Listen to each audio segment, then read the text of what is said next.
स्वागत है मित्रों आप सभी का मेरे यूट्यूब चैनल आदि जियो स्पेस पे। तो मित्रों साउदर्न चाइना में प्रोटेस्ट शुरू हुए हैं और बात करेंगे वो प्रोटेस्ट क्यों शुरू हुए हैं और उन पर गवर्नमेंट का क्या क्रैकडाउन रहा है। सभी टॉपिक्स पर बात करेंगे और हमेशा की तरह अगर आप चैनल पर नए हैं तो सब्सक्राइब करें और वीडियो को लाइक करना ना भूलें। तो आइए इस पर बात करते हैं। तो बात करते हैं करंट सिचुएशन की। साउदर्न चाइना में हाल ही के समय में जो प्रोटेस्ट सामने आया है वह मोस्टली इंडस्ट्रियल बेल्ट से जुड़े हुए हैं। खास तौर पर ग्वांगडोंग के कुछ हिस्सों वर्कर्स ने अपनी सैलरी डिलेज और फैक्ट्री शटडाउन्स को लेकर अपनी नाराज़गी जताई है। रिपोर्ट्स के अनुसार कई स्मॉल और मिड लेवल फैक्ट्रीज या तो टेम्पररी बंद हो चुकी हैं या प्रोडक्शंस कम हो कर दिया गया है। इसका सीधा असर वर्कर्स पर पड़ा है। कई केसेस में वेजेस टाइम पर नहीं मिली और ओवर टाइम पेमेंट रुकी है। कॉन्ट्रैक्ट्स क्लियर नहीं किए गए हैं और इसी वजह से वर्कर्स फैक्ट्री गेट्स के बाहर इकट्ठा होकर प्रोटेस्ट करते दिख रहे हैं।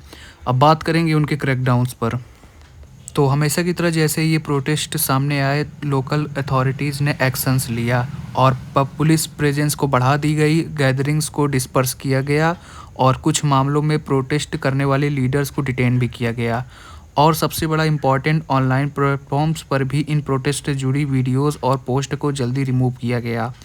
इसका मकसद साफ है, प्रोटेस्ट को सिर्फ लोकल लेवल तक सीमित ही नहीं रखा जाएगा और वह वाइडर मूवमेंट में कन्वर्ट करने से भी रोका जाएगा। अब सवाल उठता है कि प्रोटेस्ट बढ़ क्यों रहा है। तो एक्सपर्ट्स के अनुसार ग्लोबल डिमांड में गिरावट और एक्सपर्ट स्लोडाउन की वजह है।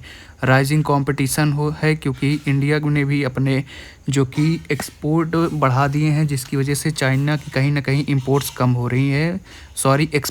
रही हैं और इन सब से फैक्ट्रीज़ पर प्रेशर बढ़ रहा है। और जब फैक्ट्रीज़ पर प्रेशर आती है तो सब अपने पहले इंपोर्ट्स वर्कर्स को कम करते हैं, जो कि कारण बना है प्रोटेस्ट का, जो कि वर्कर्स उतर रहे हैं प्रोटेस्ट करने के लिए।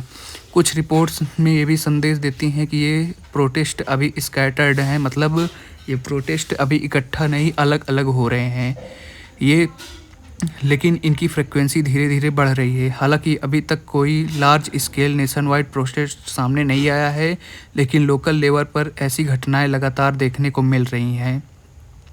ग्लोबल लेवल पर इनका इम्पैक्ट क्या होगा अगर हम इसकी बात करें तो अगर ये प्रोटेस्ट चलते रहे तो अगर बात करें फिर इस ग्लोबल लेवल पर क्या इसका इम्पैक्ट पड़ेगा, क्योंकि चाइना एक मैन्युफैक्चरिंग हब है। तो अगर यहाँ पर प्रोटेस्ट होंगे तो ये ग्लोबली इफ़ेक्ट करेगा। तो ये ट्रेंड अगर चलता रहा तो प्रोडक्शंस डिलेज होंगे और सप्लाई चेन से डिस्टर्ब होंगे, इंटरनेशनल मार्केट्स को भी प्रभावित करेंगे। फ़िलहाल स्थिति कंट्रोल में दिखाई तो दे रही है, लेकिन ग्राउंड लेवल पर बढ़ता प्रेशर और इस बात का संकेत दे रहा है कि साउदर्न चाइना में इकोनॉमिक स्लोडाउन का असर अब साफ तरीके पे दिखाई दे रहा है। तो फैक्ट्रीज़ धीमी हुई हैं पर आवाज़ें तेज़ हो रही हैं। तो यहाँ पर मुझे उम्मीद है आपको पूरा यहाँ पर मैटर क्लियर हो गया होगा। तो अभी तक अगर आपने सब्सक्राइब नहीं किया है मेरे चैनल को तो आप सब्सक्राइब कर दें।